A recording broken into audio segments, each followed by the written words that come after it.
साथीहरू आज चाहिँ म अल्खेलमा आएको छु घुम्नको लागि। यसो आज छुट्टीको दिन घुम्न जानु पर्यो भनेर आएको।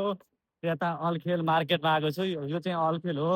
यहाँबाट सरर यो अल्खेल चाहिँ यो मतलब पार्क हो, बस पार्क भइहाल्यो। ऊ त्यो अल्खेल त्यहाँनिर हो। म चाहिँ त्यो मार्केट जान लागेको। त्यहाँ अल्खेल मार्केट त्यो एउटा मार्केट छ, एमाजोन मार्केट भन्ने ठाउँ, त्यहाँ जान लागेको। के छ हजुरहरू सन्चै हुनुहुन्छ? एउटा छोटो मिठो डाइलेक्ट सुनेर जानु होला है। बोल्ने मुख र गरिने व्यवहारमा भर पर्छ। अनुहार र औकात त कति बेला बदलिन्छ थाहै हुँदैन साथी।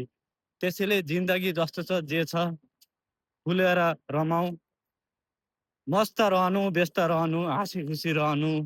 त्यस्तै छ जिन्दगी। म एक्लै बिन्दास छु। एक्लै जान्छु, एक्लै घुम्छु, एक्लै खान्छु, एक्लै बस्छु।